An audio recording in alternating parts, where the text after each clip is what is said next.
On. Hey, this is Jon Johnson, and I'm here today with Gabriela gcernas-frantz Good morning. and special guest Austin Kennerly. Hey, Welcome to the podcast. This is the Mortgage Market Mastermind, and we are going to go into some information about things that have happened over the past 30 days when it comes to mortgage, home buying, etc. So let's get it. All right, so mainly the goal of this YouTube page, and especially this video, from my perspective, is I'm trying to get people to be debt free. And the biggest way I know how to do that is to get them to purchase a home. You purchase a home, and after you purchase that home, within a year or two, or 2 or 3 years, you're able to refinance, pay off your debt, and now you only have your home to pay off to be able to become debt free. So I'll start off this podcast with rates, some numbers, some market data, and then we'll transition into some wide-ranging topics right afterwards. I'll also have the topics timestamped, so you can be able to easily jump to the topics you want to hear. Before we get started, what has been on your mind in this industry lately? And we'll start with Gabriela. Thank you. Well, and good morning. And it's always a pleasure to be in the podcast and welcome Austin as a guest. There's been I feel like there's a lot of different points of view. Some realtors are being very optimistic, some are being very pessimistic. From the lending side, I think every single day it just feels like something. It doesn't seem very fluid right now. We seem to be very much in a, oh my gosh, what's next? What are we bracing for? And then when we have little moments of reprieve, it's like we're trying to hold on to that as long as possible. But change is constant. And I think that's one of the biggest factors that people are just grappling with, is how to handle the constant changes that are happening in the market. So that's something that sometimes will affect us, not only in our work lives, but it also, goes home. Sometimes we will take that home, and then there's other life issues that are happening as well. So I feel like right now we're just in a period of uncertainty. Got it. Understood. From the person that cares. So Yeah. Yeah. From the mom and the lady that cares. Yeah. Austin, what is something that has been going on in your mind in the industry in the last 30 days? I mean, all this is pretty new to me.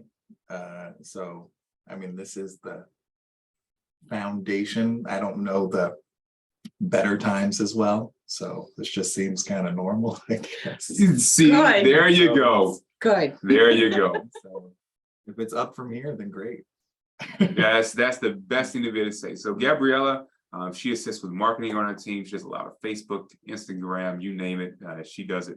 And Austin is a newer loan originator. He's been around the industry for a while, but in the loan originator aspect, he's newer in it. So that's the whole name of the game, is perspective.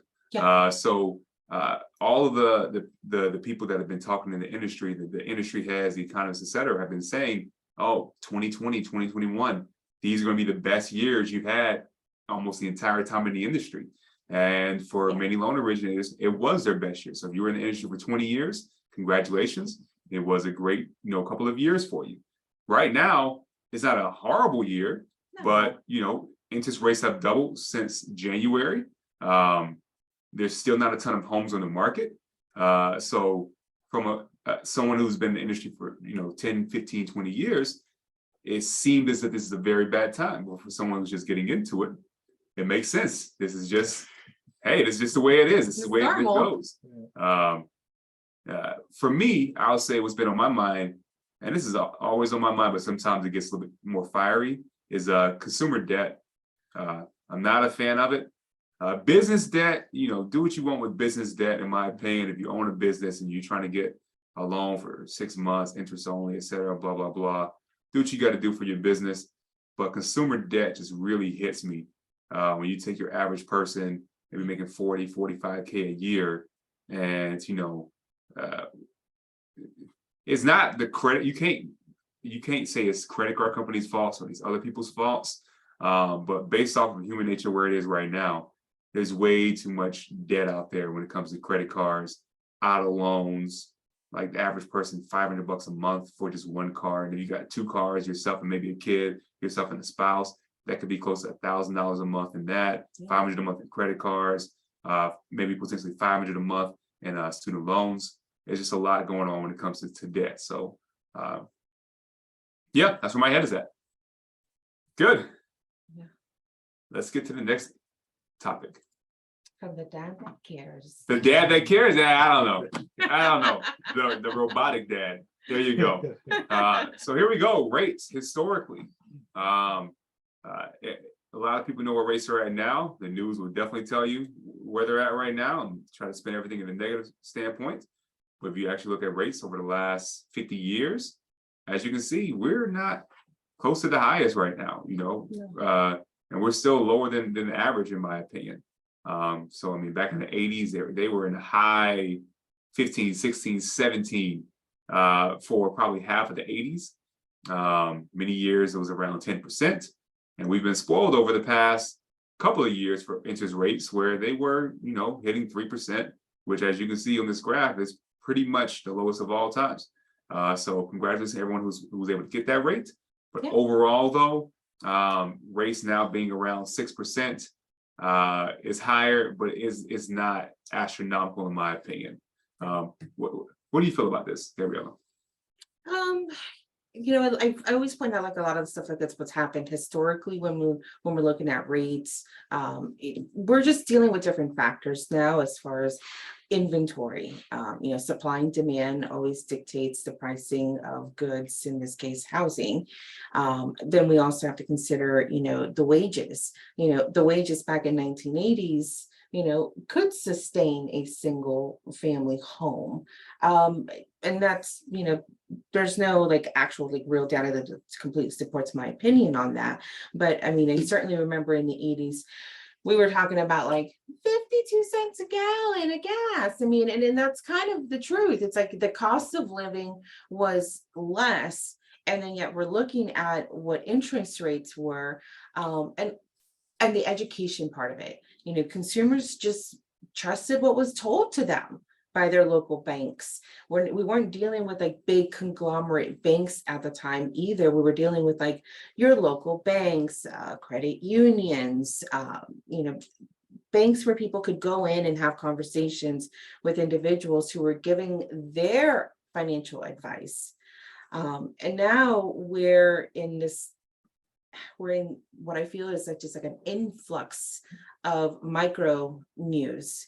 And micro news doesn't actually paint a full picture of what's going on, and it's only going to give you a glimpse. So if you are hearing negative things that are happening in the economy, I know the big R word is starting to come out. We're about to hear that. I know that the Feds are looking at increasing the interest rates. And that does impact us, but not to the extent that people think that impacts the mortgage industry. So there's just a lot of different factors that people have to consider. Rates are lower, yes. Cost of living higher, yes. Inventory still an issue, it's still a seller's market. So I mean, I look at it maybe in just a broad sense, and then I'm trying to pinpoint certain aspects of what we're seeing now compared to, and I did pick on the 80s for a very reason. People want to look back at that time because they felt that was such a good time, in economy, but it really wasn't. Just people weren't as informed. Local news was truly more news oriented as opposed to sensationalized news now.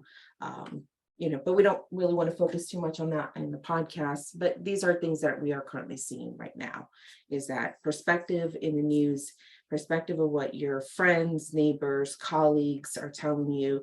They're going to sway whether you're looking at this oh, the rates are still low, as opposed to oh my gosh, major crash is coming, which we've looked at those data before, and it's not going to happen in that sense. There's going to be a major shift, but not the kind of shift that people saw in the 2007, 2008. Sure. More recent. Sure. Yeah. If the news is correct, then I probably wouldn't have a need to be able to do this podcast and have my YouTube page and everything else. But unfortunately, the news tells you what's hot, what's a hot topic. But to actually understand the details of the information, if they're talking about, something that's medical, they'll tell you a hot topic. If you want to actually know what the real information is, if you need to know on it, go to a doctor, or nurse, someone that you know in those fields. Same thing with real estate and mortgage. The news is going to tell you what's a hot topic right now, whether it's rates, whether it's inflation, etc. But they're not going to get it correct. You want to go to the mortgage person, real estate person when it comes to those different types of news. Austin, rates, historically, what do you feel about I mean, I don't have too much to say about that. Everything that you said, makes a lot of sense to me. I listened to the podcast a little bit. So from what I've heard, you date the rate. Yeah. House. Yeah. Yeah. You're correct. Look at you, Austin. Picking it up quick, man. Marry the house, date the rate. You are correct. The monthly payment, first off, if you're renting, you're paying 100% interest rate. So Yes. renting is for the rich, in my opinion.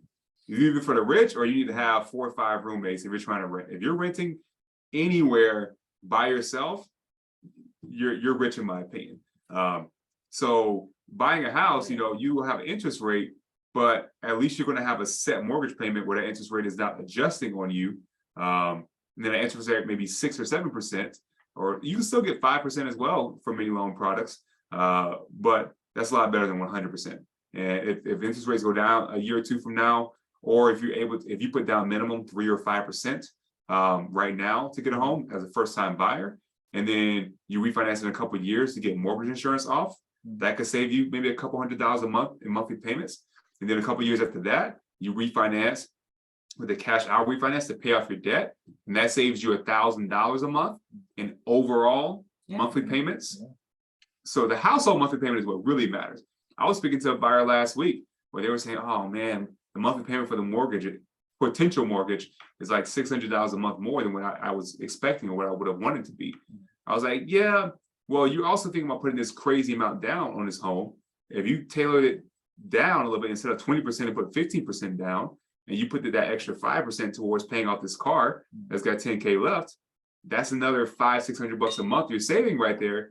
Now your overall household income when you're going into the home is going to, or household debt, household monthly payment, is going to be a lot more affordable for you than if you had the car along with the actual mortgage." So that's what I love about my job, is that we're not just paper pushers.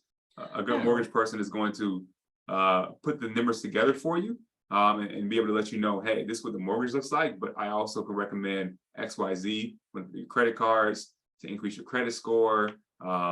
We can do a lot on our end when it comes to mortgages. Yeah, there's a lot of financial education that comes with the mortgage process, and whether you get approved or not, and even taking the time to just know where you stand from a financial aspect. That was something that I had a conversation with a buyer, a couple months ago when I was, shadowing an open house and supporting a realtor. And, the buyers, they were excited about looking at the house and they just happened to be in the neighborhood. However, they just felt very nervous, like, well, we don't think our credit's good enough. And I said, well, how do you know? How do you know your credit's not good enough? Are you monitoring it? Have you had your credit recently pulled? Have you received your free credit report? I asked, these are very basic questions, about that. Yes, I know them because I have gone through some, financial education personally as well. But also it's like, you have these resources, but if you really want to look at buying a house, you got to first start with knowing where you're at, whether you can get approved or not. And then when you work with a loan originator who's going to take the time to educate you on, hey, listen, you're at this point right here. Let's get you to this point in 3 or 6 months, and lays out a financial roadmap for you. That can make the difference between buying a home in 6 months or having to wait another year where interest rates, will be different. Housing prices are going to be, they're going to still increase, not to the extent that we've saw in the last couple of years, but home appreciation is expected to climb about 5% in the Correct. next year. Correct. So, yeah, I'll mention that situation again. The amount of people that are thinking way too much about their credit is astronomical. The amount of times I've pre-approved a buyer, you're pre-approved. You can go look for a home. Your credit score is 660. It's a decent credit score. And then the buyer goes, oh, well, I want to start looking once I get my credit score to 700. It's like, you want to start looking to what, save $15 a month, a monthly payment. If you wait 6 months, that same home is going to be $15K more. And you're also going to be looking at, with the $15K more addition, that's going to be $25 a month more per month that you're paying a monthly payment. So waiting is never the game. Or even buyers that, let's say, 550 credit, and they spend 2 years trying to get their credit up. Like, I just had friends of mine that they came to me to get pre-approved yesterday, and unfortunately, they've been spending the last 2 to 3 years trying to work on their credit. I looked at their credit; their credit's not that bad. It wasn't in a pre-approval standing, but I can get it pre-approved within the next 2 to 3 months if they're able to follow my advice. So 2 to 3 months with a trained professional assisting you with credit, income, assets, all the above. Good. Or you do it on your own and it's taking 2, 3, 4, 5, and sometimes 20, 30 years to try to get everything correct for buying a home. Yeah. Good. And I actually threw some, this is the last 12 months. We can skim over this briefly, but it's pretty much just going up. Yeah. Unfortunately, this was around June, July, it started going down, which was counterintuitive. That's when the Fed hiked their rates. People thought their rates would go up because of that, but Fed hiking rates affects short-term loans that are 6 months, 1 year, construction loans, business loans, credit cards, auto loans, some too, things of that nature. But a 30-year mortgage, that's a very long loan. It actually sometimes works in reverse like it did too. And unfortunately, inflation is still high. And that's the main determinant of rate. So as you can see, we're back close to around the mid-6s for a majority of buyers. Credit though, like I said, household credit, et cetera, has been on my mind, and it's always on my mind, but it's been even more recently. But this is household debt payments as a percent of disposable personal income. So this is going to be skewed a little bit because there are some people that do make 50 mil and only have 50K in debt, in household debt, things of that nature. But overall, though, this just shows you where it's trending from the country. So as we can see, about 40 years ago, it was hovering around 10, 11%. It started increasing some, and then it started decreasing after 2008, which I think that's a good thing. People actually started saving after 2008, and it started going down. And that's why when people say, is there going to be a housing recession? I always say, yeah, most likely no. That's because people have not been doing goofy things with their homes. People have actually just been making their mortgage payments, not really pulling out too much money. They're not pulling out money to buy cars and boats. They're not doing that too much. Some would do it every once in a while, but in general, people aren't doing that on the whole. And as you can see around 2020, those are the 2 stimulus checks that we had. So as soon as they got the check, household debt dropped. People used a lot of that money towards things that they wanted to pay off for a while. Some bought some fun stuff, but many used it towards things they wanted to pay off. It started going up again. Another stimulus check, it dropped out again. Maybe we just need a bigger stimulus check. I'm not that guy. That's political. Maybe everyone just needs 10K stimulus check. Everyone just pays off their certain amount of debt. Well, I mean, the biggest thing right now is student loan forgiveness. So that is it's going to be huge. I know we're not really necessarily discussing that just yet, but definitely worth noting that there's going to be people that are going to be positively impacted by not having that type of debt. And I did, while we're looking at these numbers, I took advantage of the fact that they froze interest and everything, and I didn't have to make payments. So I paid off my student loan. I mean, it wasn't that, and by the way, we're not talking in like the thousands of thousands. It was the smallest loan that I could take. I paid out most of it out of pocket, but there was still, I started to take out a small loan. And so I paid it off. That's awesome. And then I Congrats, found out, Gabriela. I was like, oh, well, I could have still got, and my personal point of view is that good. There are people who that made a big difference in them being able to afford things, when we do consider a portion of their student loan payment in qualifying. And that to me is like I look at it as a positive. That is my own personal opinion, by the way. I will stress that, because anything that can help people be in a better financial position, is always going to be a plus for me. Yes, there are some other things that we need to look at and consider, and who pays that debt. But that is not for this type of podcast. I believe that's a different conversation to have. Yeah, no problem. You're the one that cares. So we love hearing you care. I'll pull at your heartstrings, guys, because Yeah. I agree. Austin, looking at, this graph, thinking about credit as a whole, where's your head at with this? I don't know if I have anything really to add. Just, it's great that the household debt's going down. Yeah, That's fantastic. it is. It's a, we see that line shot back up like a couple months afterwards, and it's still on the increase, on the incline. So overall, over the last 40 years, as a whole, households are doing better about their debt. But in my opinion, there's still a good amount of ways to go. Once again, if a buyer has debt, like personal debt, and that personal debt, let's say, excluding housing, is $1,000 a month, if that's able to be paid off, either with a refinance or a buyer saving up to pay them off, they just made themselves $1,000 a month richer. Yeah. $12,000 a year richer. There's a lot of vacations you can go on with that much more extra money. It's a nice little raise. It's a nice little raise, Vacation, savings, update your wardrobe.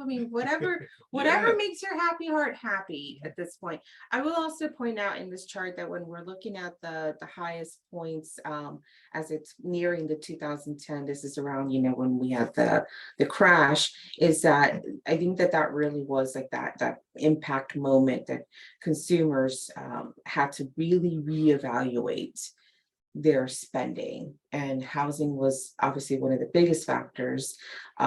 Banks as well, they were also assisted in this process, and I'll say that with a smile on my face, because they needed a bailout, because if not, there's a whole economy that was going to take a tumble a little bit. But more importantly, like where this is household debt, is that people finally had to look at my spending habits. Also noting that many people who lost their homes, that was also a debt that they no longer had to, we're talking about, foreclosures, bankruptcies, all those factors as well played a big part. And there were generations that had to go back and move in with their parents or vice versa. So, I think that that's maybe like the socioeconomic issue that also took place, but really that was like the big eye opener for people at that time, because we do see a nice little leveling off, between 2012 to about 2019, right before the pandemic, of course. Yeah. Which kind of shows that, the economy, and this is the US economy that we're discussing. So I just want to make that clear on the chart, is that people maybe were just a little bit more cautious when it came to debt, and they weren't making rash decisions. Yeah. It looks as if we had got to a point where people were. It's actually the longest decent leveling off period, according to most. Even from the beginning of the chart, there's always like these wavering and then these ups, inclines, yes. And then there's a little bit of a little debt, and then it goes back up a little bit. And so, but that one little time frame, which is most recent to us, is that window where for several years there was a nice little leveling off period. Yeah, it's gonna be interesting to see where that chart goes in the next 5 years. Yeah, I'm going to push hard for it to go back down. That's my main goal in all this, is to see that line go down. Let's see, when we're doing the podcast here in the next 5 years, we're going to see what that chart looks like. We are. We'll keep looking at this one. All right. Black Knight data. This is Black Knight is where majority of loan originators lock their loans, and they're seeing what's being locked in, at what price, things of that nature, can tell a little bit about where the market is at too. So in their monthly data, they came out and said all rate locks were down 9% from the month before. So that's purchases, cash out, and term refinances. They also say that purchase loans, which are 82% of locks right now, which at last year, purchase loans are probably less than 50% of locks. The majority of them were refinance locks. But they're down 8.7% from the month before, and they're also down 30% from last year. And this tells you what's going to be happening in the buyer demand portion, the demand portion of the market for the next few months. So we're seeing, we'll have some more listing data right after this, but this shows you that at least from a demand side, there's going to be less pre-approved buyers, which means less buyers looking for homes. So we'll see how that goes over the next couple months. Gabriela, what do you get from this? This is where I leave you as the expert on this area. And I will only look at it as like, yes, if there's a little bit of a downtrend, what we're looking at it from like a month-to-month basis here, correct? Just so that I have some month to month for this, month to month for this, okay, and then year over year for this. okay. So, which kind of is on par with what we've been discussing when we have our regional meetings and sales and stuff, and they're talking about the numbers in the company and stuff. So we're right along with these numbers. We're not an anomaly in the mortgage game at this point. But as we look at the listing data, I think that I'll have a different point to make at that time. But numbers never lie. Yeah, this is where my math kid will just look at it and probably run circles around me and say, well, mom, things are down and look at this. It's like, yes, I understand, but why are those numbers down is what we're going to get into next. Well, if you do a square root of 30%, you she's gonna run circles around me, guys. I just know it. Austin, any feelings or perspectives on what's happening with the loans being locked in, things of that nature? A question. So when you say rates locked in, does that mean that more people are waiting to see, like they're floating, like waiting to see if the rate's going to get better? That could potentially happen, Okay. especially from a refinance standpoint. Okay. You can run numbers for somebody. They can say, hey, I'm going to float it. I'm not going to, because once you're locked in, Yeah. that's like, all right, we got 30 days to try to close this. Okay. 45 days to try to close this. You can extend locks, but extending locks costs money. So many people think, oh, I have with this certain credit score, I get this rate. Well, 95% of programs, putting all the numbers together, you're going to always have about 15 different rates you can be able to choose from. And then you're not only choosing from 15 different rates, you also choose from how long you want to lock those in for. The higher the rate is, you can potentially get lender credit towards closing. The lower the rate, most likely you're bringing in additional cash to close, maybe $50,000 additional cash to close. Mm-hmm. There's also 15-day locks, 30-day locks, 45-day locks, 180-day locks. And I know our company, we can do 330-day locks now. Well, 15-day lock is going to be the cheapest. You could potentially get lower rates at a cheaper price. But if you go closer or further out, 30 days is normally normal, 30, 45 days, but yeah, you go towards 60, 90, 180, even and then 330, you're having to pay money for those rates to be able to have a loan locked in for that period of time. And you normally don't see 330, 180 unless we're talking about new bills, good. things of that nature. Yeah. But in general, though, as soon as you're under contract, a good mortgage originator is normally trying to lock in that loan the same day. Sometimes they float a couple days to see if the market gets a little bit better, but that's like trying to see if the stock market gets better tomorrow or the next day. We don't have a crystal ball on that, and even experts don't know. Yeah. But good, great question. Any other questions about it? Yeah. Good. And also keep in mind that as a podcast, this is also an opportunity to ask questions. And, yes, please do, because, while we're, it has been recorded and streamed, we do like to get questions as well. So that is actually one of the reasons why I think it's great that you're here, so that you can ask these questions as well. So yeah, ask away. Okay. All right. And I just point you to the expert. You started it. Good. Well, there wasn't that much MBS highway data, so we'll skip over that one for the month. Okay. So here we got some fun graphs, less numbers, more graphs. People like graphs. I like graphs. Most people like graphs. Graphs make sense, in my opinion. Yes, we can follow the lines. Yeah, and I love, exactly. Just follow the lines. And so I love Realtor.com data. They do this monthly because you can see the last 5 years and how they trended. You can kind of see how it goes seasonally as well, because it's a January to December trend. So as you can see, active listing counts. If you listen to any news outlet, they're going to say something to the effect of active listings up 30% year over year. Oh, it's going to be a housing crash, housing recession, blah, blah, blah. As you can see, yeah, they're up in comparison to last year, which was one of the lowest numbers in history in recent times.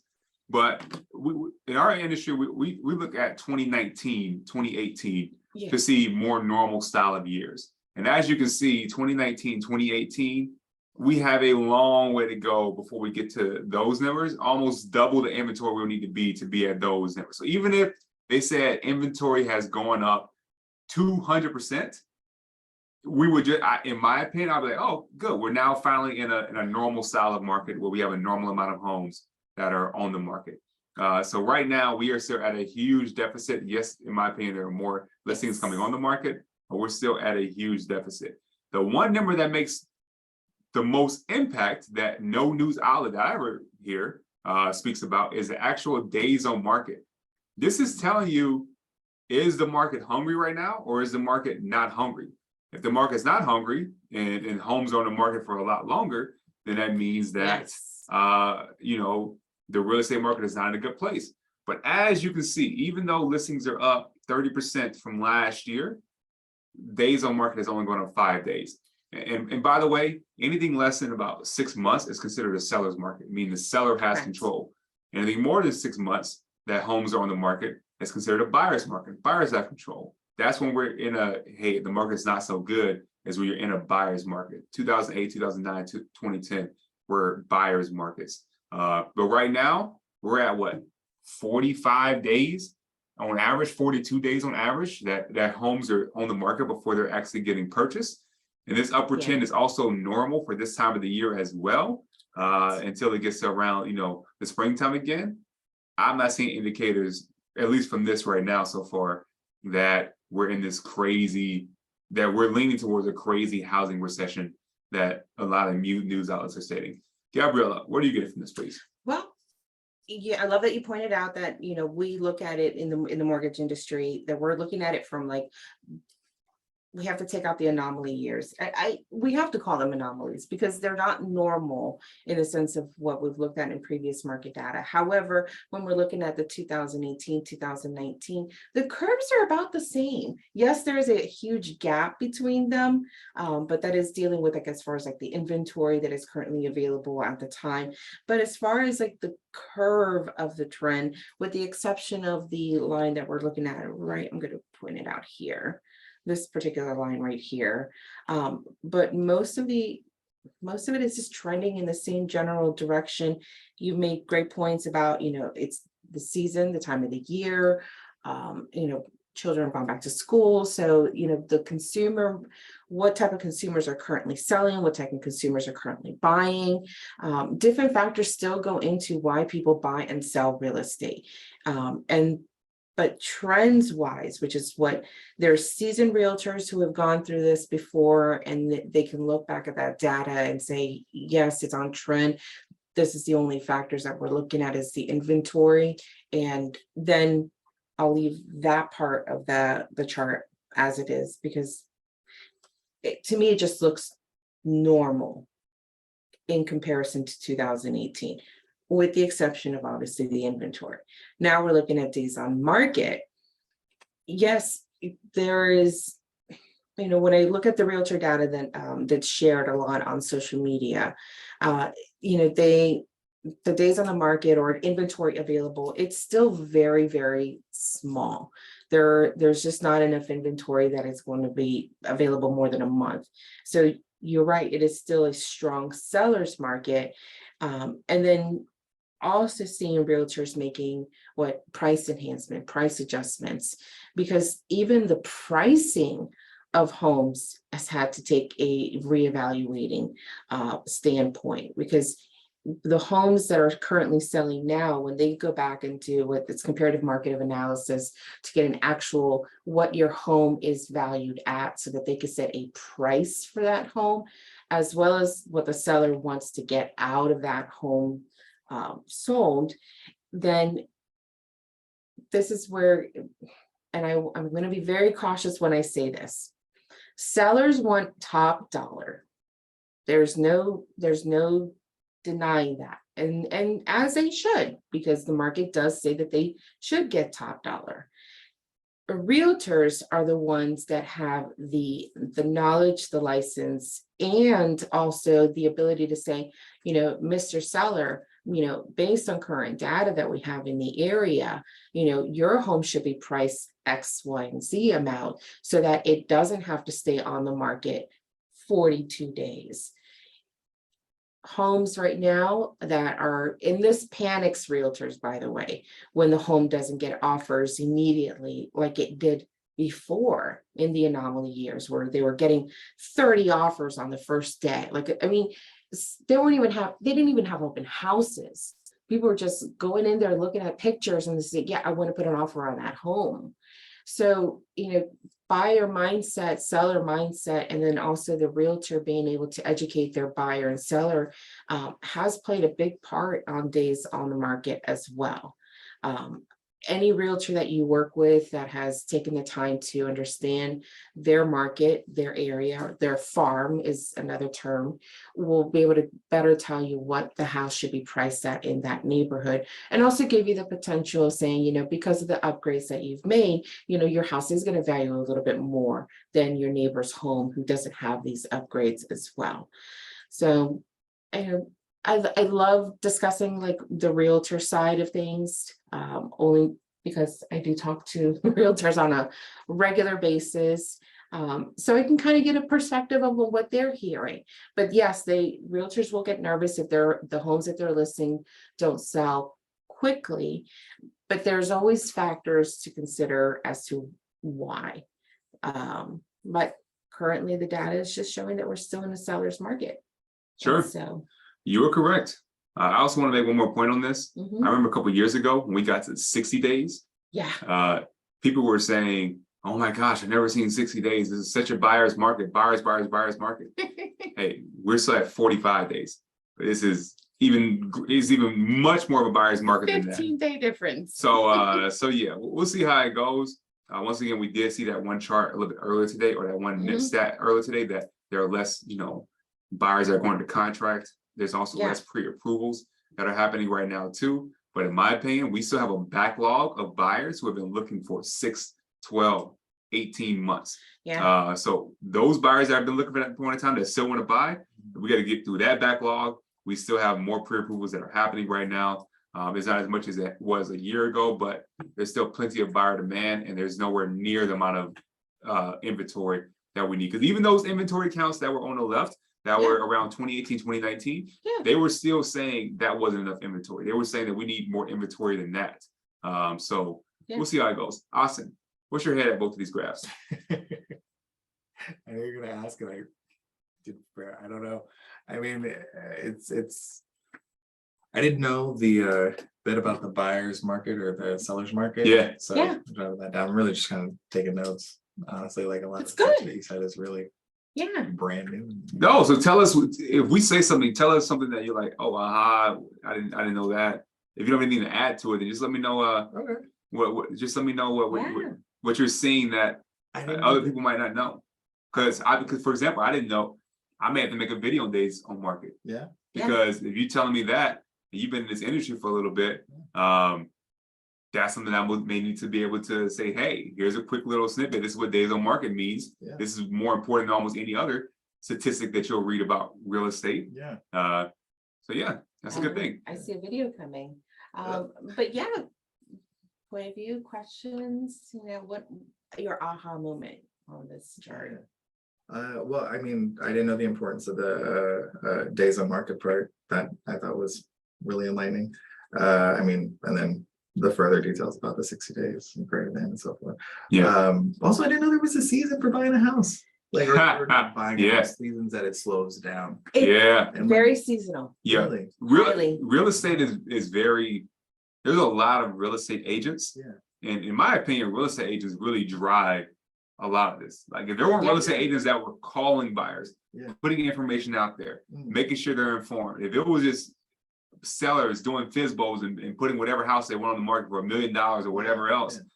These homes will not be getting sold. Houses would not be going in the market. People would not know that they have equity to do X, Y, and Z.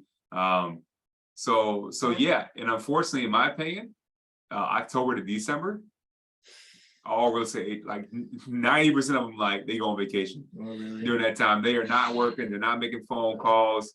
They're off that quarter of the year, taking care of family, traveling, holidays, etc. Also, that's like, you got back into school and you're like really trying to knock out the rest of the school year too. But in all honesty, as soon as Halloween, then I'm not too much of a big fan on that. Please don't. That's a hot take. I'm not a candy guy. I know you're a sweets guy, but yeah, the Halloween, which I think is America's national holiday, people get more excited for Halloween than almost any other holiday.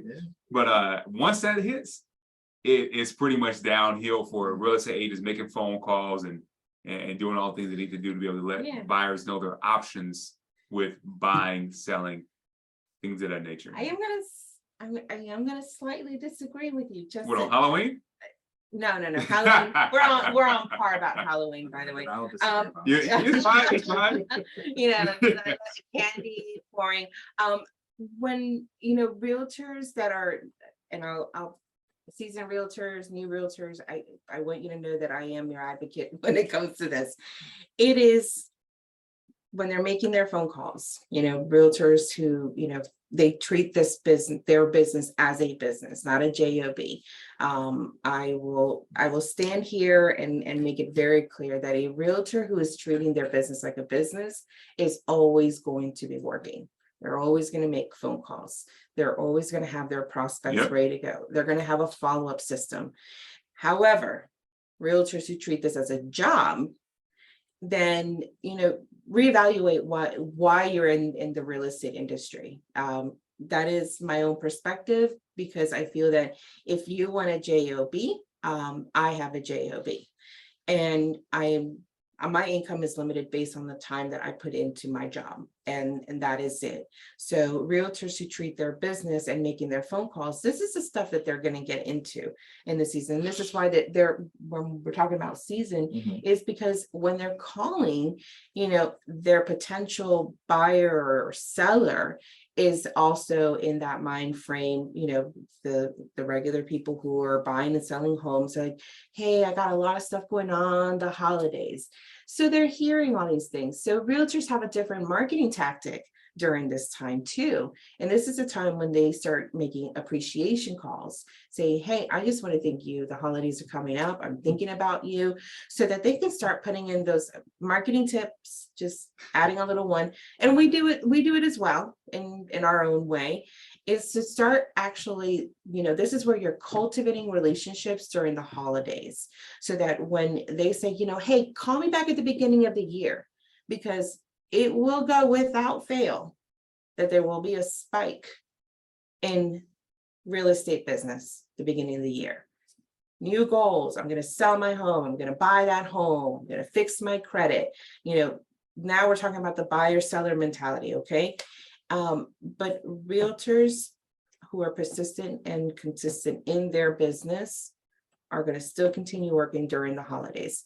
Yes, some of them will take this time because they've worked really hard to slow back a little bit, but this is also the perfect time to contact your database and stay top of mind for them. Yeah, I agree. You never know who's going to want to sell. I decided to sell my home, I don't know, a little while ago, a few years ago. And it happened to be during holiday time. And my wife is very big on holidays, but I did it smoothly. I kept the conversation pretty smooth. Oh, I would have loved to have been a stack in the wall to hear that conversation. And there's still gonna be real estate transactions, because life happens. People still have to move. People still have to sell. Life is still happening. So, it's not like these charts plummet completely. I mean, you just see a little bit of a dip. People still buy and sell. People are still buying. People are always buying and selling. People are always needing to transfer for jobs. Families. In my opinion, if you have the opportunity to be able to refinance, even if your rate goes up 2% but you're able to pay off tons and tons of debt, to only have one debt from Yeah, a mental standpoint. yeah, Always a good time for that. So there's always season for all this. Most important, speak to your real estate agent, speak to your mortgage professional yeah. ASAP. Don't, I Yeah. mean, Google has its place, but Google's gonna take you down a 3, 4, 5 hour rabbit hole. It's like the And you're more WebMD confused. over, like, don't WebMD real estate and mortgage. 100%. I like that one. I should name that. Meme it. Do it. Take I'm it gonna on. meme that. I got notes. And I got a couple of videos I gotta make after this now.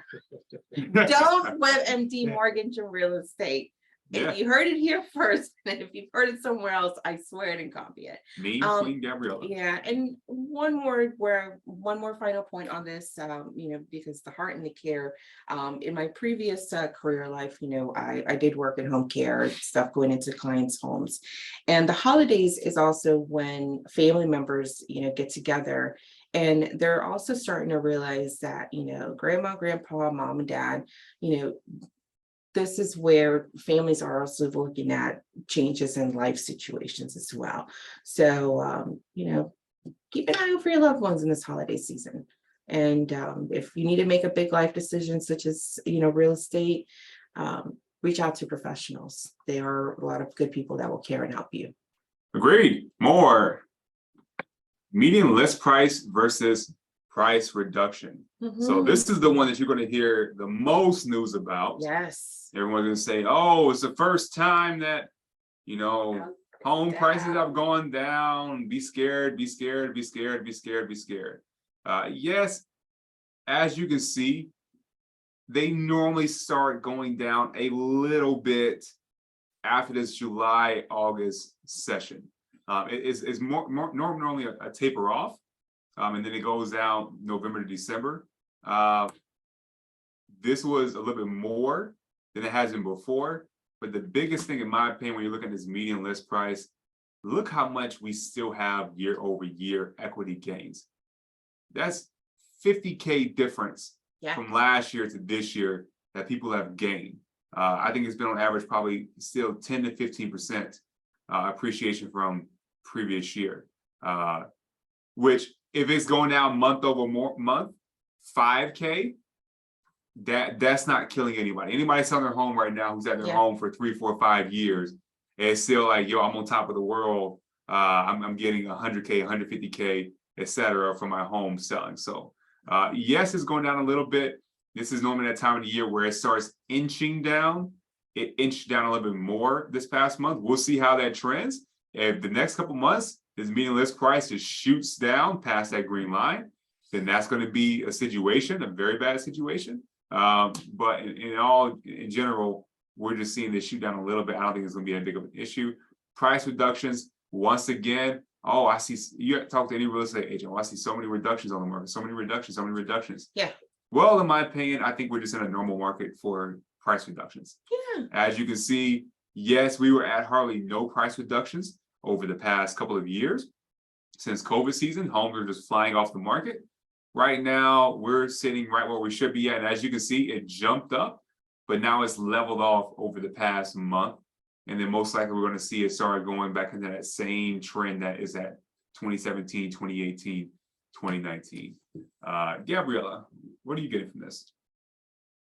Well, that it's all true, because I always like to say numbers don't lie, even if I disagree with the numbers won't.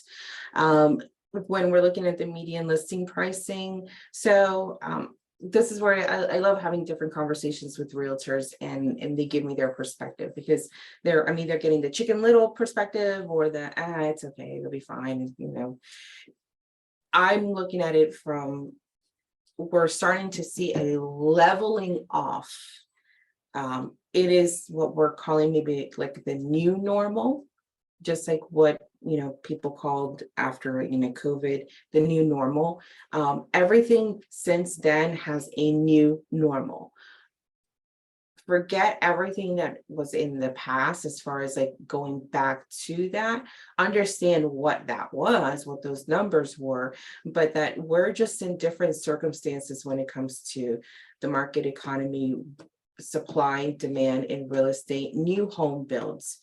And we're just starting to see a little bit more of a leveling off. Sellers who were asking for these high, prices on their homes are starting to get some resistance because, their neighbor down the street who also listed their home, or maybe that's a couple streets back, they lowered their home price as well.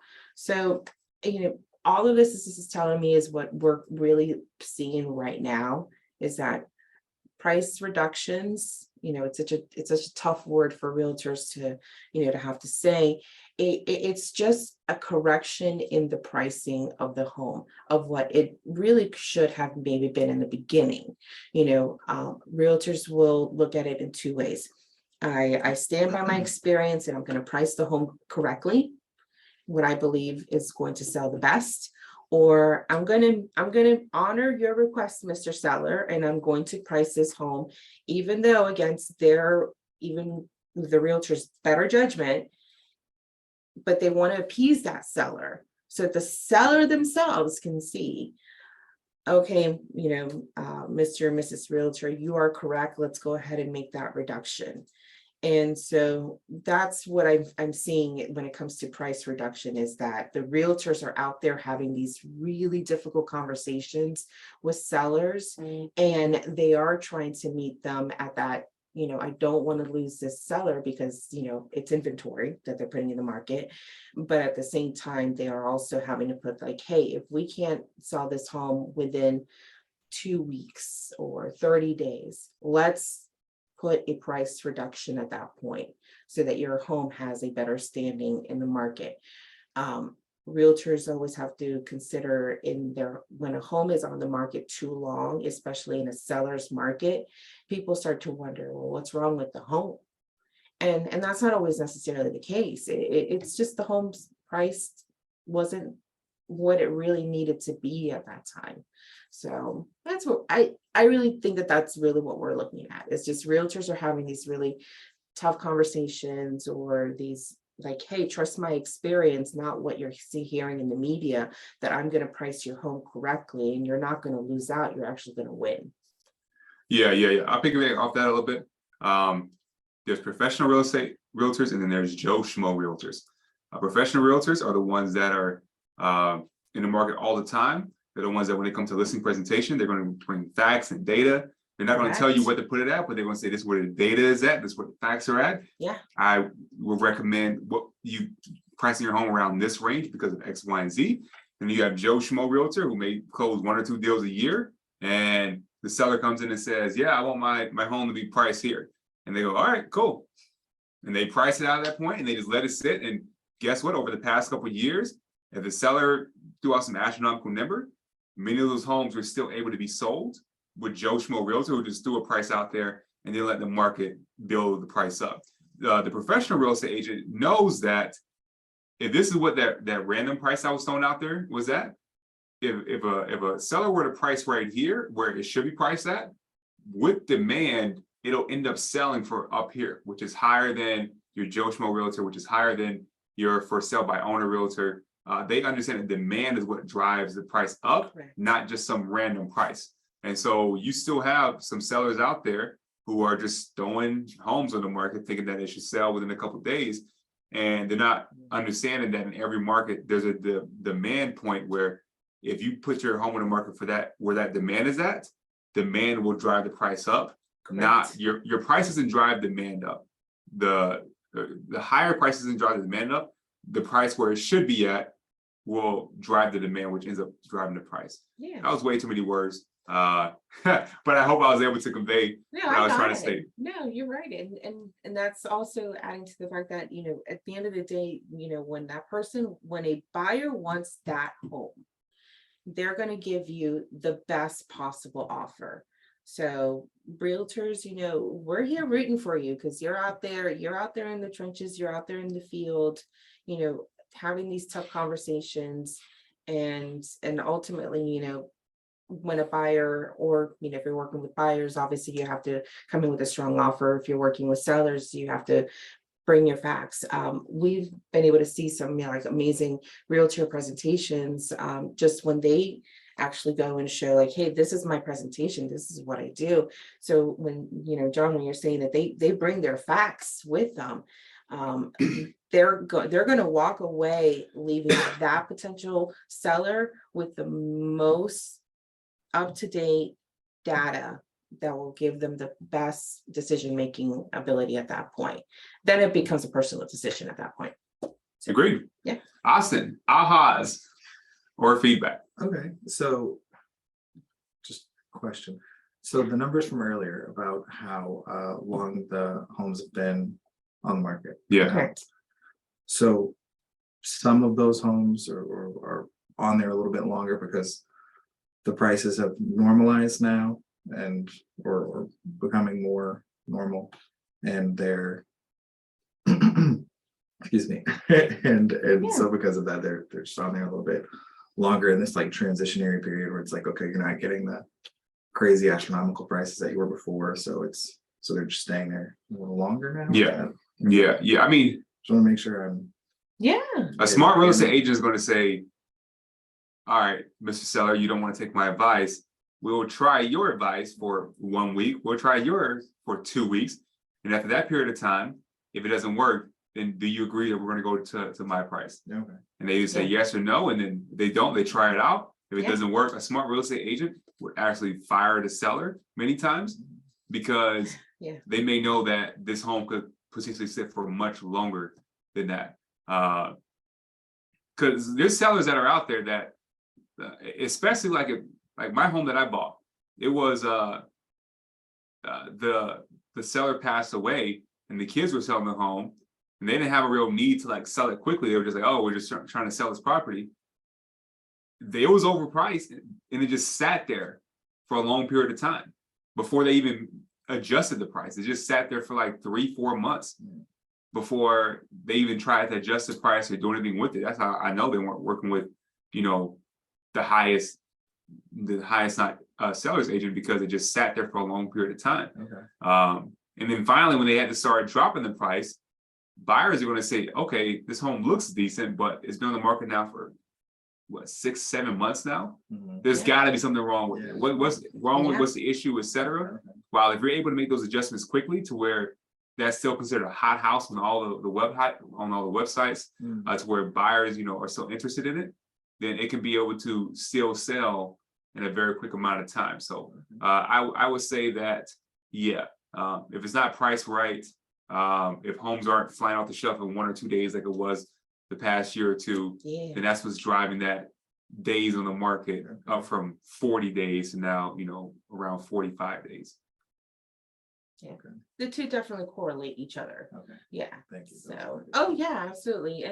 And there are cases too where the home is, there is something actually wrong with the home, and repairs need to be made. That was one of my concerns as well when we were looking at homes that's going in the market, and now this is the mortgage side of things, and we're consumers are getting their inspection reports done on the home, and especially if it's an FHA type of loan, I mean, it's got to pass an FHA inspection, wind mitigation. I won't even add the whole homeowner's insurance caveat into all of this mix at this point, because there is an actual video set aside separately regarding that. But people who are seeing this as an opportunity, wealth building, to say, hey, my home's okay. Let me go ahead and sell it. It's a good market. I'll get the top dollar for it.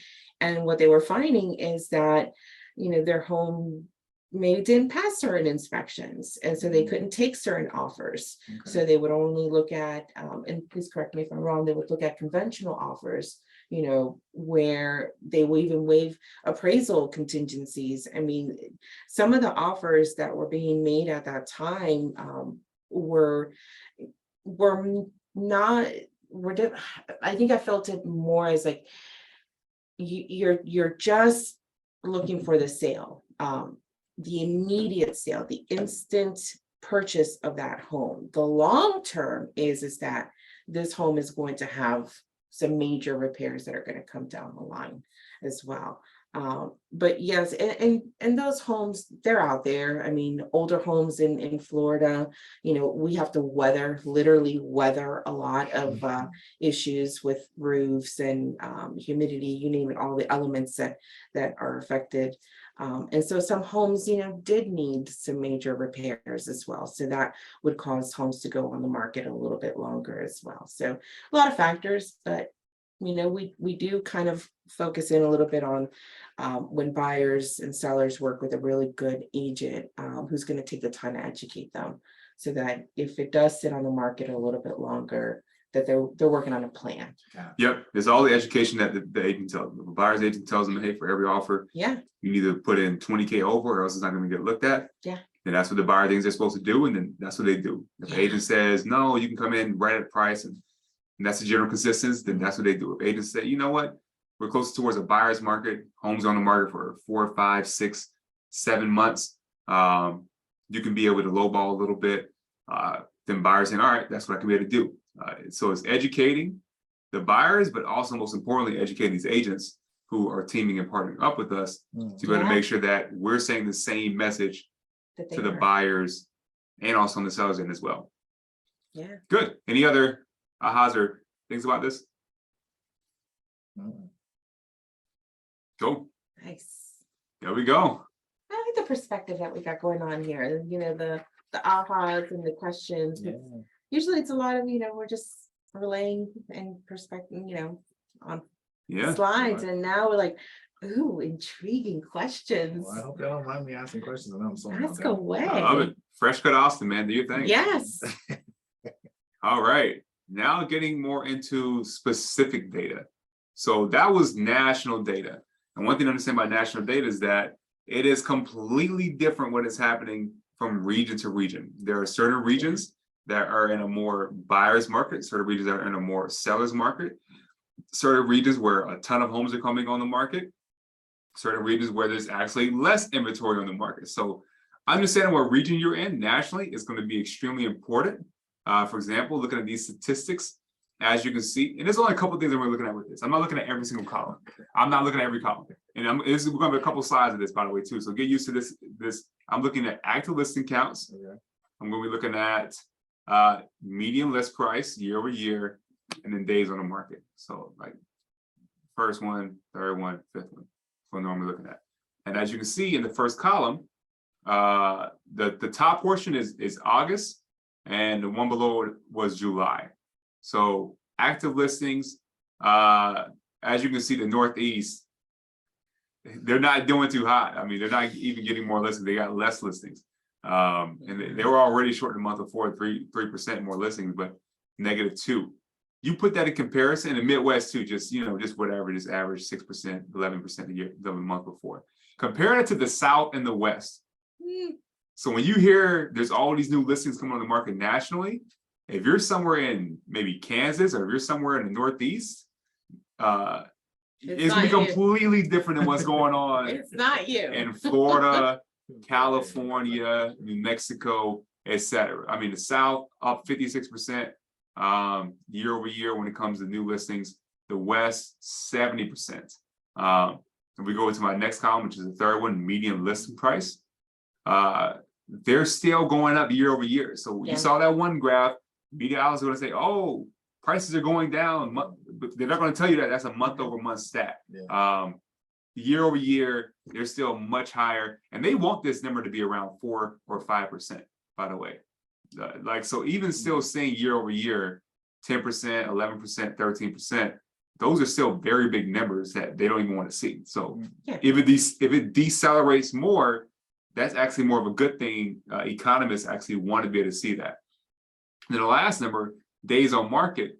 If we were to be going more into a heavy buyer's market, we're going to want to see this number jumping up 15, 20, 30 days to get more into a buyer's market. Seeing it only jump up 3 or 4 days is not going to do too much, especially when we're still at 42 days being the average days that homes are on the market.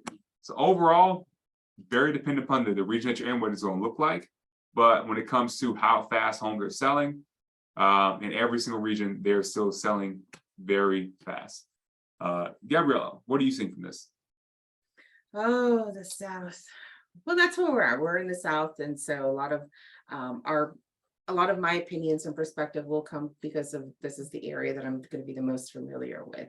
But it is definitely like a wow, we're at 56.3%, and the mid, and poor Northeast, which the New England, New York, all those, just to distinguish the area. I mean, they're built out. I mean, that's what to me it feels like there's no more place to build over there, is what it seems like, or they're going to have to reevaluate their housing and tear down and rebuild, but that's infrastructure, and that's going to take some time, to do that, and before those numbers even make an impact. But the South and the West, there's incentives for it. You're talking about weather. Some people are just like, I'm over the cold. I just want to go and deal with the heat instead. Everyone's over the cold. Everyone is over the cold. Except for Green Bay Packers. Wisconsin. But and then that's also a personal choice. And again, I will stress and point the baby boomers. The baby boomers who are living in the Northeast and maybe even the Midwest. These are individuals that are in their late 60s, 70s, and 80s. I think they're tired of the snow. I mean, I make light a little bit of it, but they do drive market trends. And if we're looking at Florida, the retirement capital of the United States, it is not just Florida anymore. It is it's Florida, it's Georgia, it is Arizona, as well.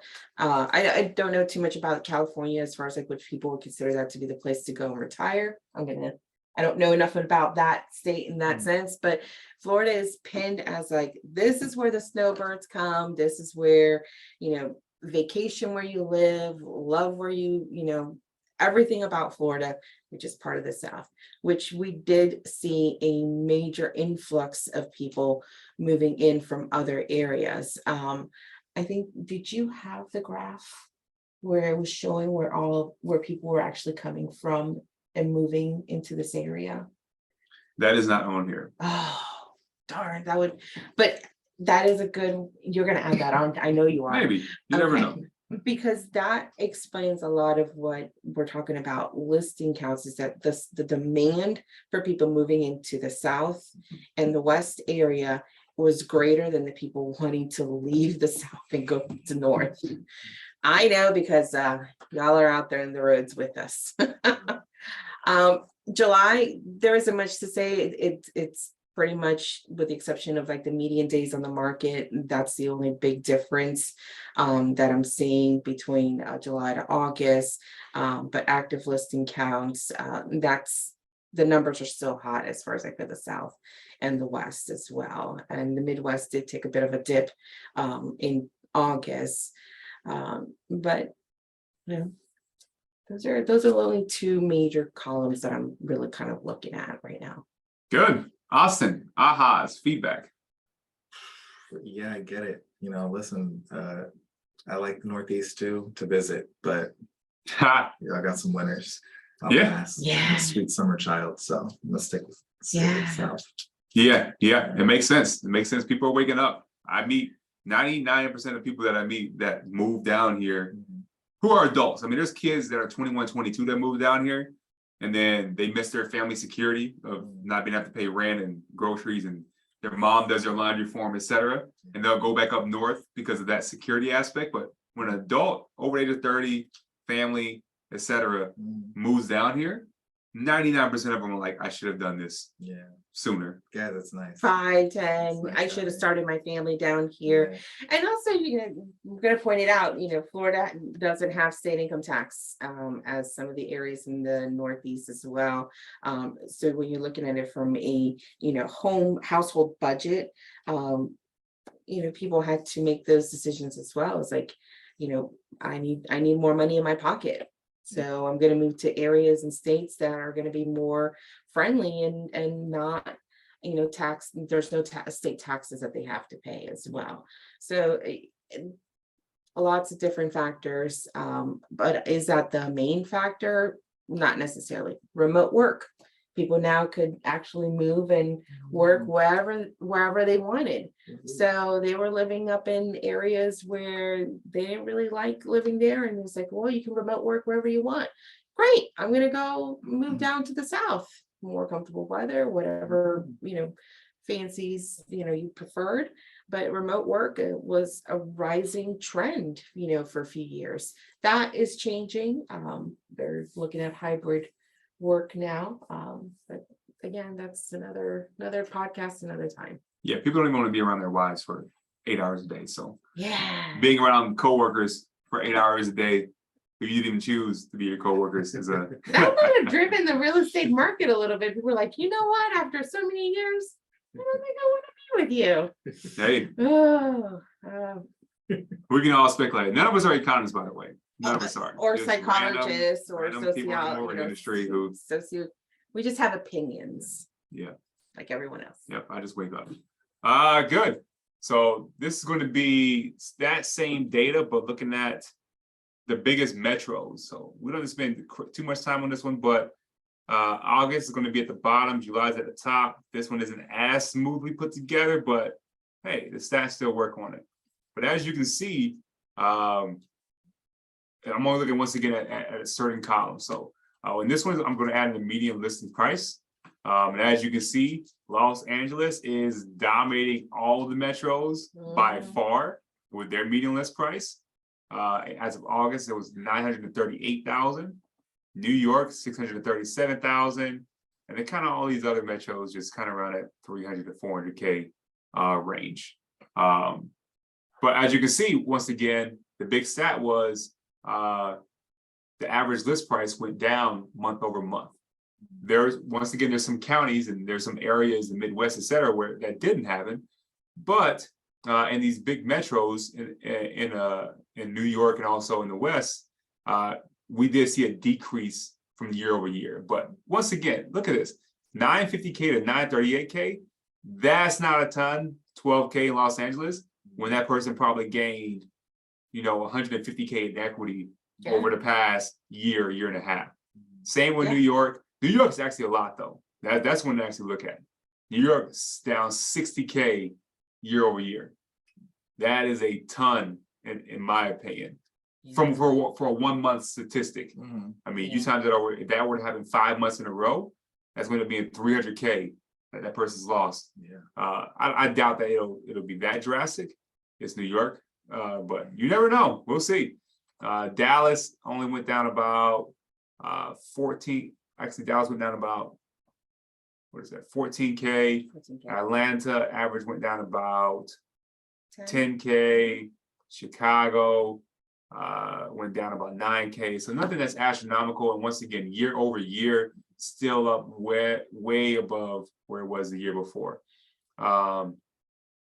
Median list price, once again, all in the positive.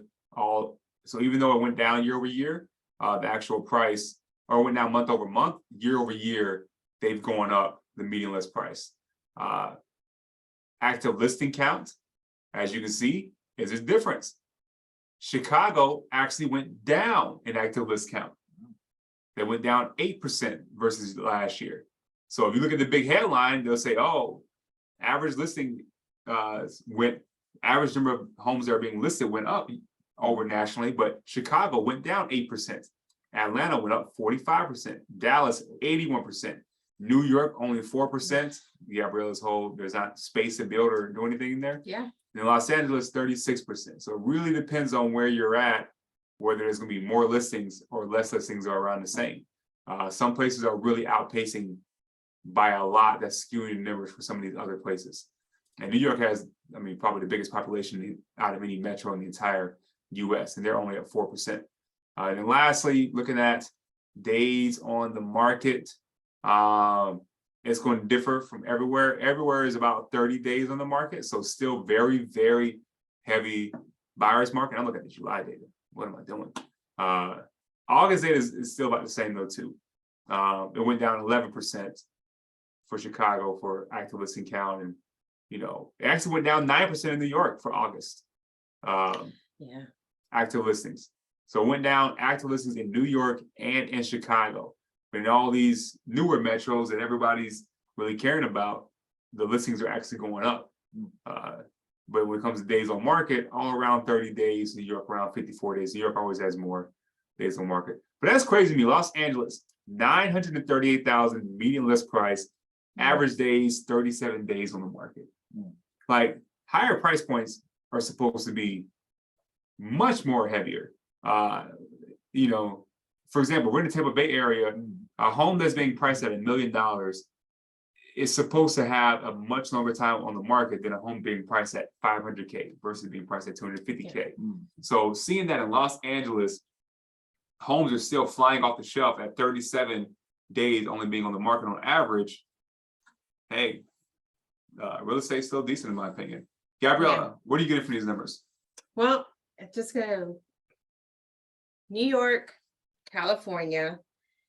If we were to take those two out, we would be looking at different numbers altogether. I think because of the extreme numbers that Los Angeles has when it comes to like the median listing price.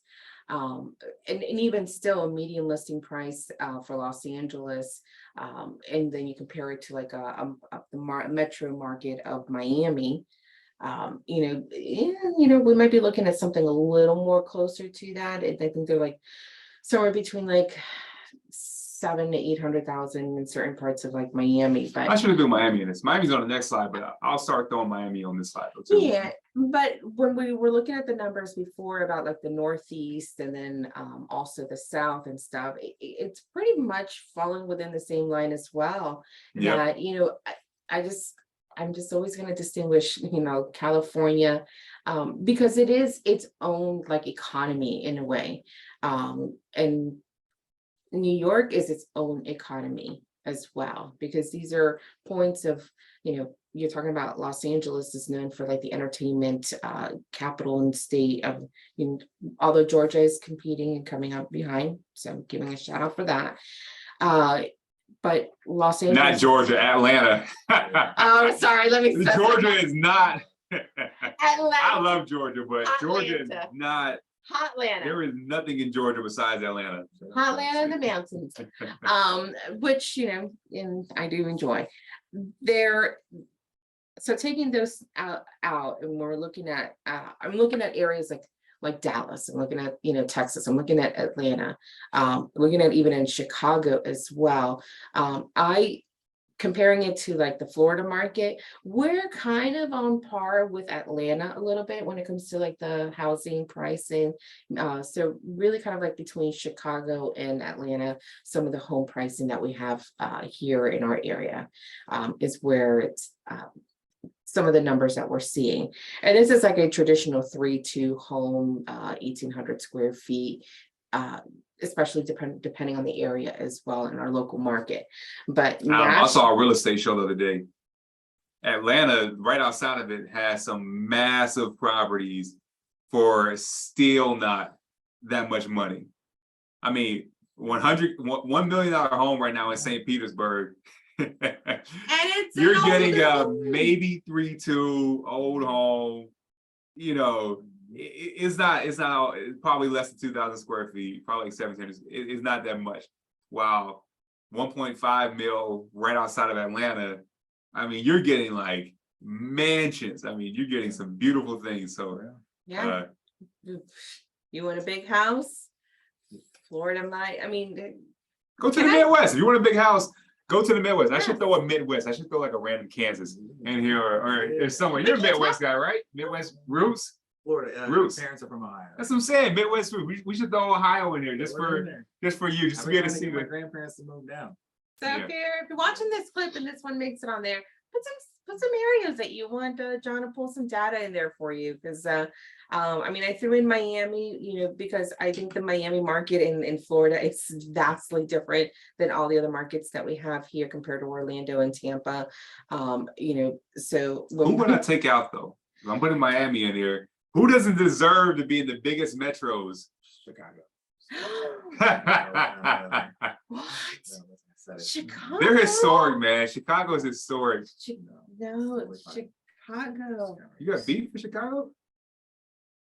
A little bit. Particularly, no. Have you ever been to Chicago? That's unfortunate. The Midwest has my favorite people in the United States. I love people in St. Louis. I've been to Chicago. Chicago, just everyone's I like smooth and Chicago. cool in I Chicago. like Chicago. I love the Midwest, but when it comes to like where you want to be at, if we can put some Chicago cities and throw them in Florida, I may not be in the Tampa Bay area. You know, I'm sorry, if you put some Illinois cities, some other cities that are in the Midwest down here, I may not be in Tampa Bay. But when it comes down to it, those places are, you know, near those lakes up there, and no mas. No gracias. Been there, done that. No gracias. Any ahas or anything from this? Nah. We're gonna have to flip this chart next time and add Miami. And Miami? Add Miami. Miami? I don't know which one you'll have to take away, but we definitely have to leave my New York and California, because if we're going to look at anything vastly different when it comes to national data, those are the big areas that Lighthouses. yeah, I mean they're gonna skew the numbers nationally. Look at this for such a big metro, for such an iconic metro. Average price point for Chicago is around 350,000 right now. Yeah, which is about average in Tampa. I mean, Tampa's got to be a better. I was listening to a guy on the podcast yesterday, and he was talking about how his family was from the Midwest. Maybe like, I think Detroit, because Detroit used to be like the #1 city in America. You see where that's at now. And when his family moved to Miami in the early 90s, everyone was like, yo, what are you doing moving to, like, Miami wasn't hot then. They were like, yo, what are you doing moving to like Miami? What is there? What's down there? And now Miami that's where it's at. It's smart. So choose where you want to live. What a visionary. Who is this podcast guy? He's a visionary. Yeah, we're all gonna be living in Mexico in the next 20 years. Welcome. I welcome you. They're moving in California. They're moving to Tijuana and whatnot there. People are jumping ship. Hey, my homeland. There you go. We have great food. Yep. All right. We got a couple more and we're out of here. So this is actually Florida area. You know, this is where we're at, hometown. Hey. Yeah, I got it back right again. August up top, July on the bottom. Thanks for bringing us back. Once again, Miami is an outlier. We got to get them in the big metros category. Did I call it 600? Someone just like, yes. Yeah. And as you can see, home prices, they went down month over month. Went from 625 to 617.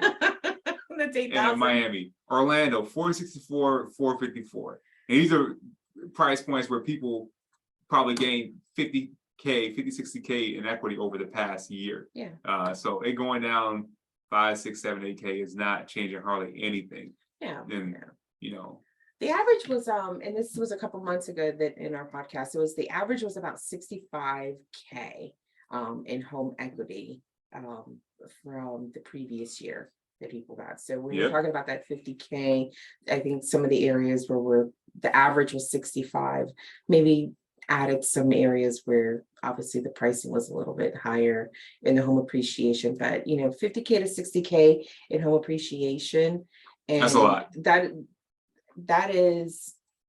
pays off debt, that pays off you can send your kid to school with no loans. I mean, you can do a lot. I was talking to a realtor friend of mine. The difference between somebody buying a home and still renting, I mean, yeah, there's a couple people who know how to who make a ton of money and they rent because they rather just have the flexibility to keep moving their money around however they want to move it around. Yeah. But in general, to be an average Joe Schmo person, wake up, go to work, take care of family, go to sleep, pay your bills, and a year later be worth 65K more. I mean, same situation as when you're renting versus having a home, except for instead of paying a landlord, you're paying yourself. You have $65,000 more money. You can go out there and buy a brand new, maybe not a brand new truck anymore, but brand new something just because you were living in a home. I don't recommend that, by the way. This is not a good time for buying cars. But just from just living in a home versus renting, that's astronomical. But yeah, once again, Florida data, active listing count, still going up when it comes to, I mean, look at this number, Tampa Bay. 91% in July, listings have doubled Yeah. since last year. Miami, Florida, only 8%. The other two middle counties, 74, 75%. So if you see this on the news, if I'm in Tampa Bay and I look on the news, they say, oh, Yeah. listings have doubled in the past year, housing crash. Nope. The No. main stat we're going to look at is going to be days on the market. So that's Yeah. averaging 37 to 40 days on the market for the state of Florida now. So it's going up a little bit. It's going up 333. But Miami actually went down for number of days on the market. Miami's actually hotter right now. There's more listings. Homes on the market for less time. At least compared to last year, it's a hot time for the Miami area. People really want to move to the area. People really like the mayor down there. I mean, and it's Florida and Miami. So Yeah. What are you getting from this, Gabriela? So, first of all, called it. Congratulations, Gabriela. Give her a crystal By the ball. way, I didn't even see the slide. So We're gonna start a Gabriela crystal ball segment. She's gonna get one of those. You remember those old school like 8 balls? Yeah. That everybody had? Like, Don't make me go. Answer the don't question make and you me do buy a this and- crystal ball. Goofy. The things that you made matter when you were a kid. The 8 ball. The 8 ball was. Try again. Ask me later. Yeah, right. Maybe. It's like a parent. When you're trying to ask a parent for a question, you're like, ask me again. Try me again. I don't feel like that's this question. We try to make this fun and also, educational and entertaining. So, I'm not even an old person, but I remember my parents would be like, yo, go look at an encyclopedia. Like, had it. that was like before Google time. Like, you ever look at an encyclopedia? Can you imagine the struggle as a kid? Like, let me go find one of those old school encyclopedias. Let me find let me open up this 5 million page volume and find, I don't know, what a beetle is or something. Not even just that, and then since we're gonna let's just go take it back to like the 80s because we're doing an 80s theme for our 35th anniversary for Van Dyke, and it's the 80s themes, right? I'm remembering the encyclopedia and going into the library, the index card file, and then you had to remember how to actually document your source. Now, I went back to college and finished up my associates in communications, and I had to learn how to document internet pages because I didn't have to crack a book for this. There weren't books ready for the stuff that I was so. And now I'm hoping that they all get towards audio because I'm more of an audio guy to where I can I can go in minute 20, in minute 35. That's the dream, in my opinion. We'll see how it goes. So Crystal Ball Gabriela, she called Miami. Congratulations. We will have a new Crystal Ball segment. I get one, everyone. If I'm gonna drop something that's gonna zing, that's gonna be that. So Miami, I will pose this in a question, but as a thought. What type of housing is actually coming onto the market? I mentioned in the podcast, I believe last month. Wow, my memory is really going to be challenging. If it was last month, that's great. So I recounted a story about when I'd gone and there was a skyscraper that was being built and stuff at the time, and I was just like, "Who the heck is ever going to live up there?" There goes. Went back last year, and all of a sudden, it wasn't just that skyscraper, it was another one, and they had another one in the works as well. So the issue has become not necessarily are they building single family homes, is that if I'm going to say, I'm going to say it in the kindest of fashion for everybody in Miami. Miami is a new New York. It's like the South New York. It is New York. Essentially, because people don't live yes, there's single family homes. I'm not saying that there isn't. I'm just saying that you can't build out, so you can only build up. And that's a lot of New York housing right there, is housing that's built up. So inventory is going to, what type of inventory, and also the people that are going down there to live there are, that's the type of housing that they want as well. different strokes for different folks, however you want to live. You don't want to deal with maintenance. You live in HOA communities, condo associations, they take care of all that stuff for you. You walk out, everything looks nice for you. The single family homes that, want to have the yard that they want to cut and trim and do the barbecues, you name it. It's whatever the buyer wants. So If they want that, they move to Ocala correct. or some other city. Fort Lauderdale, that's, Fort Lauderdale's still too close. Fort Lauderdale's got price points. Yeah, then we're talking about Boca, we're talking about Price points. Yeah, I mean, the Center of south the of state. the south of Center of the Florida state. is just the highest, but it does affect our Florida number as a whole. Like, when we're looking at the median price for the state of Florida, it's like, well, you got to exclude Miami because Miami is It does, but you look at these price points. We just look at the Look at- biggest metros Yeah. that were in, Yeah. and the Florida Orlando. metros are up there with those biggest metros. Yeah. Orlando, Jacksonville, Tampa. Yeah. When it comes to price points and how their markets move, they're much more similar to the big metros correct. than they are, like you can't even put places like Austin, which is a hot topic right now. You can't even put Texas. Austin into the same conversation No. as these four, Florida metros. I love Austin, Texas. Random thought. Good for you. Sorry. And even in Orlando, there's still a lot of, there's a lot of new housing that's coming up as well. Big builders are expanding into Pasco Orlando has a County. lot of space. They do. Have a lot of space. Yeah, they do. The Mouse does not own everything in Orlando. They own a lot. But there's certainly a lot of land, real estate, dirt available to build on and stuff. And then when we're looking at Tampa, St. Pete, Clearwater, there's I look at it as a factor between the Tampa market and then also with the St. Pete market, because houses in St. Pete, because there is still the St. Pete life, the burg, living in the burg, that's such a big hot area at a time where there was a certain type of demographic and group of people that wanted to live in downtown St. Pete area because that's where it's happening. So now in Tampa, downtown Tampa is turning into that next, I still remember growing up and you did not go to downtown Tampa in the dark. Like you did not go down there. Now it's like all these places that you can go, Amateur Works and Curtis Dixon Park and Channelside. It's like, it's become the place to be. If you look at demographics, St. Petersburg is 60 plus money. Tampa Bay, downtown, that whole South Tampa, etc. Skyscrapers being built. That's up as well. 30 to 45-year-old money. So both of them have cash coming out of them. Yeah. That 60-year-old plus cash is going to be a little bit more than a 30-year-old, 35-year-old cash, but both of them got plenty of cash and plenty of things that are happening around there. Austin, ahas, feelings, thoughts.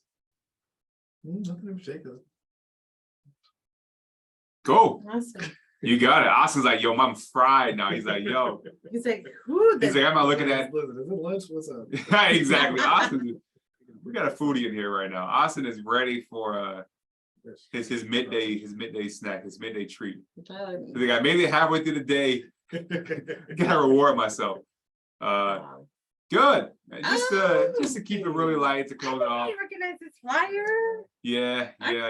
This is the important stuff in my opinion.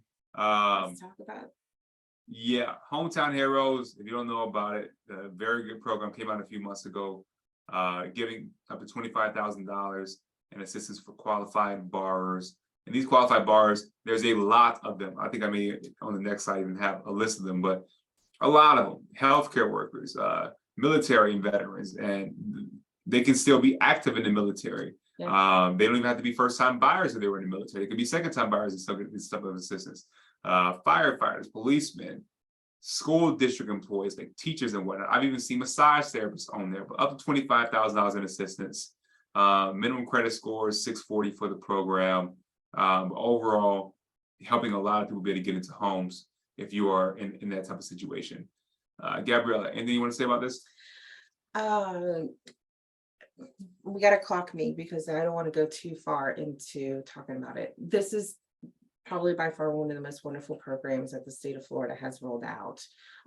Not only because of who it actually benefits, but when we're talking about the name itself just implies that, it's being able to help a teacher, a fireman, a police officer, a nurse. These are individuals that live and work in the communities that they serve. I can't praise this program enough. I really do hope that it does continue. There was 100 million put into the program, and from what we understand is that unless there's any changes, that they're looking to keep this program going forward. Now, the one with regarding the military and veterans, there was a previous program called Salute Our Soldiers, that when this program came on board, that program ended because it encapsulated all the benefits of that program as well. So, Florida Housing does I believe, a really, truly wonderful job of trying to help people get into homes. They understand the importance of making sure that the people that live in their communities have the ability to get into the types of home.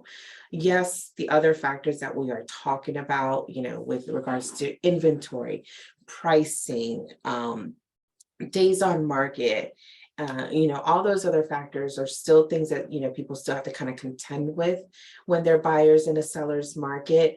But you now have a leverage point into helping you get into that home as well. Hey, if the monthly payment works for you, there's money out there to help assist you.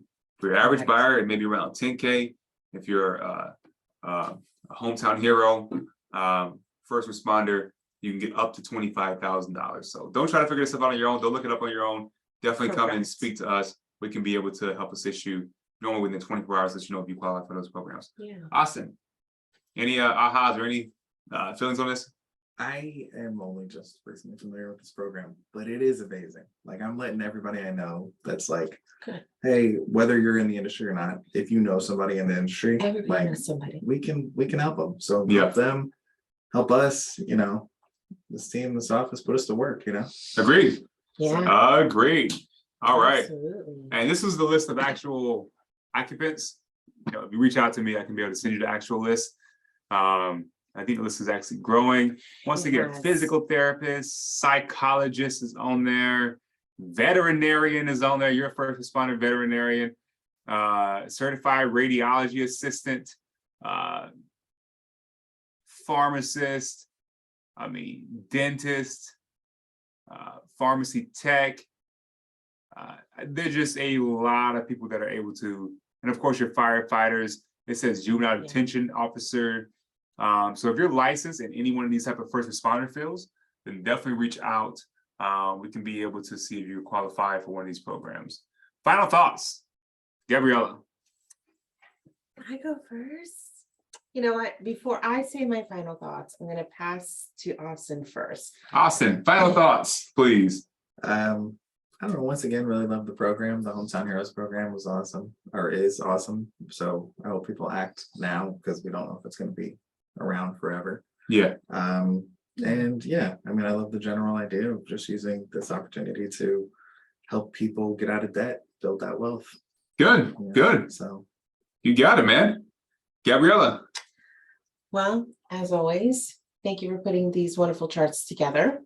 And that little misty sea in my eyes because I was holding back a drinking water and I was going to cough. No, she's the one that cares. It's not because I was getting sentimental. Every 5 minutes, she is always. But and at the end of the day, what we're doing here is we're just lay people trying to put perspective on what we're seeing, the data.